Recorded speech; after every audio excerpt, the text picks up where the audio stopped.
Everybody put your hands together for our host, Gary Hunter.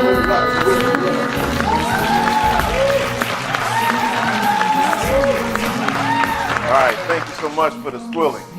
Welcome to Where's the Love, a dedication to love, a show created to get an understanding of love from all points of view and perspectives. I'm your host, Gary Hunter. We're going to dive straight into it. Honestly, no one wins in divorce. Everybody loses. So it's always going to be difficult. For the children, it has nothing to do with the divorce at all. So I think that walking out on them because of drama or how it ended or past relationship things, I think it's hard on the kids in the long run, you know. One child is not better than another child. The new child, the old child, you know. So I think that in society today, it's just a norm.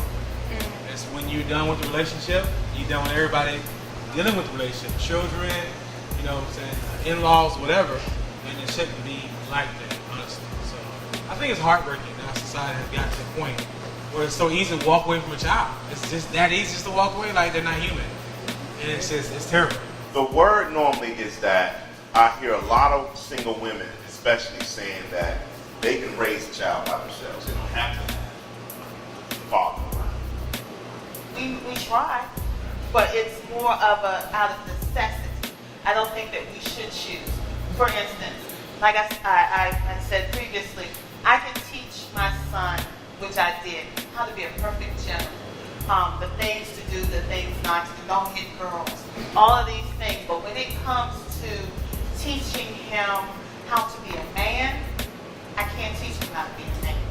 I can't lead that example. And in terms of the female child, I can teach them what to allow a man to do to them. But that first example of how a female child should be treated, how a girl should be treated, how a woman should be treated, comes from the father. If that daughter doesn't have that in her life, she will seek acceptance and approval from men in a different way. Why is sex and relationships so important? You know, Charlie Chaplin wrote a letter to his daughter and he said, your naked body should belong to the people who fall in love with your naked soul. And it's probably a little antiquated at this point in time, but I think that it definitely carries or should carry some meaning to not only women, but men as well, in terms of owning who they are and not giving away parts of that to people who don't value that, who don't understand that, who are not able to penetrate all the other chakras in your system, mentally, emotionally, to minimize on the collateral damage that could happen.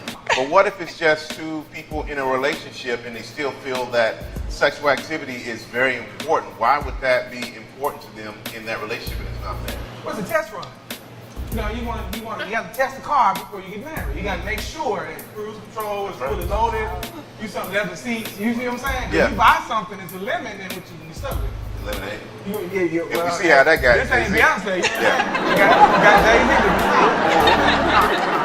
got You're working on a response album. He ain't gonna do it. That's veil. That's veil right there. We're going to talk now about what are the healthy boundaries inside of relationships or marriage for sex. Well, hold on. Hear me completely out. I'm about to say something stupid. Is it okay to introduce outside people, Uh-oh. toys, role playing, or no? It get crazy, so you got to make sure that you know your party's desires, fantasies, and what they down with, and then see what you're down with, and meet in the middle. Because sometimes you might be a little kinkier than that person. Right. Don't mean they don't want to go somewhere. They might want to go to like horses and stuff like that. But it might swing off the ceiling fans a little bit. You know, just get kind of icky. You know what I'm saying? Yeah. I believe if you ain't broke your neck at least once or twice, you ain't had no good sex. It's not cool. You ain't walking together. She can get up, go get the same.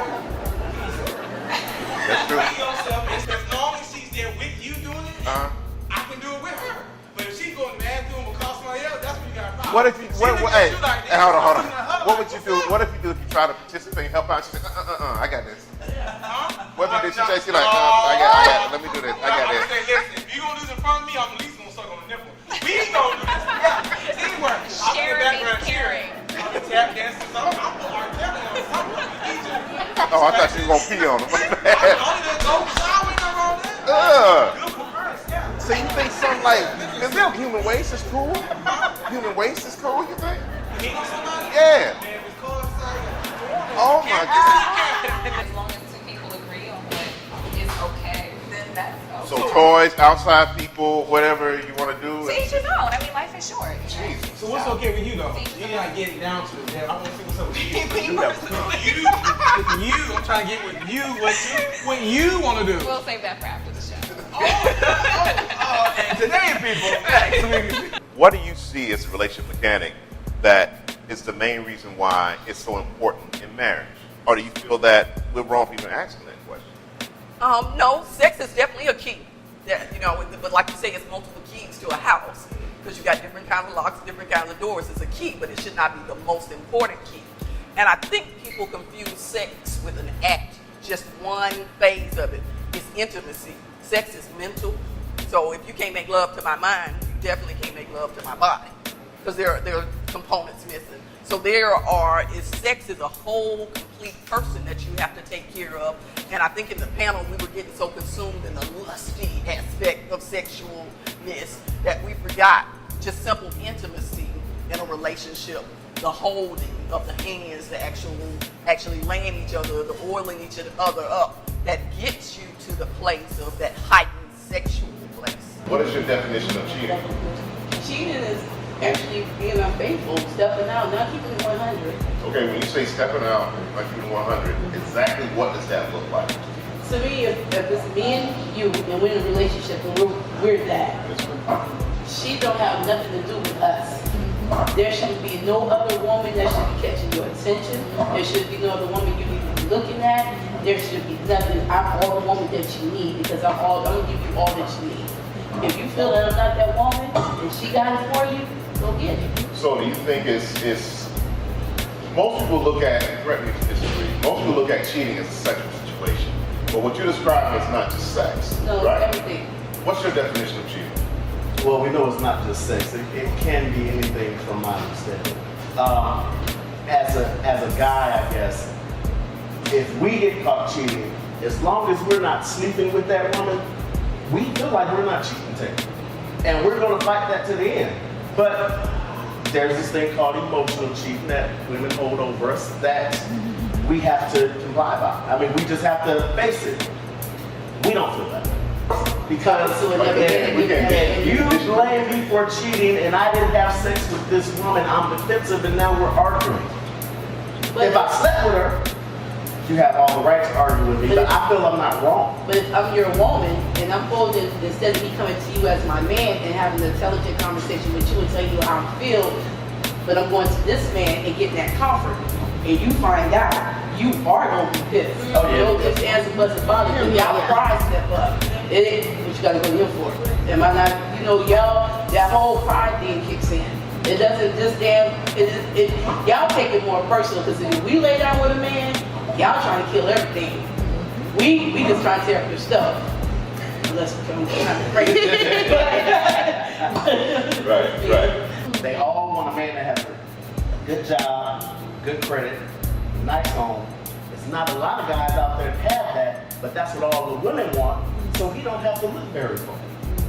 All he got to do is play the game. Family is not what's glorified, ratchetness is. And ratchetness is what everybody wants. It's what you hear on the radio. It's what you see on TV. And it makes it easier to get. Side bitches are glorified. There's women out there who want to be a side bitch. And there's men who want a side bitch. And you can go out and get that side bitch just like you can go and get gas. So how can you say that we're bitches or whatever you want to call us when you as the alpha man is giving us as the side woman the same benefits that you're giving your queen? The common denominator in all those relationships was me. Exactly. Now, it doesn't necessarily mean you're the problem, but what I understood was I was choosing the same type of female. Now, she might have been a doctor, a lawyer, she might have been just a person with a high school diploma, whatever her level of education and background. It was still the same basic lack of communication, It was still the basic me rushing into a relationship. And I finally had to realize that the reason why the relationship went where it went was because I was choosing a person that wasn't equipped to go anywhere else. You was making a safe choice that you're used to. Exactly. And you were scared to get what you want because it might not be safe. And you would have to become a man to get a woman. He secured the bacon, brought it home to the wife, she cooked it. You know, nowadays you don't have that. You have the women that are going to secure the bacon and they bring it home and cooking it sometimes. Sometimes they bring it home and the husband is cooking it. Do you feel that as far as relationships go, that the roles in relationship have changed too much? You know, to where men are becoming too feminine in their roles, or the men are becoming too masculine in their roles? What do you think? If you choose the right person and you're in love with that person is in love with you, there are no roles. Wow. You don't have a role in a loving relationship. When you start putting roles there, then you start lacking communication and trust because you have to do this because you're the man and you have to do. No, we should be together as one and be a team. And a lot of people can't even spell team no more. So, I mean, it's just, the focus has just changed on what can I do in the relationship instead of what are we going to do to grow in this relationship. And you're not concerned about the role of the husband, the role of the wife. You're concerned about what do we need to do in order to keep this that we're building together healthy. Right. That's the overall perspective of it.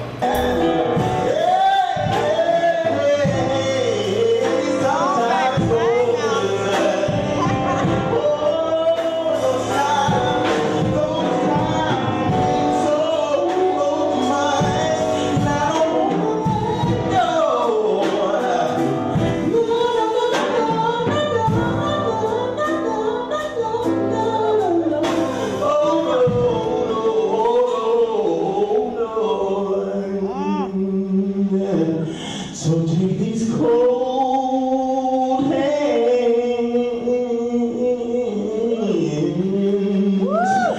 and this warm heart.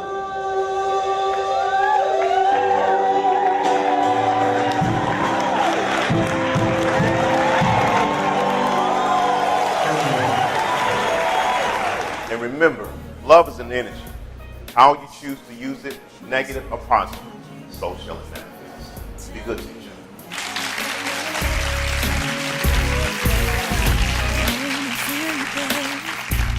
See you moving, lady. More than just talk, put this together.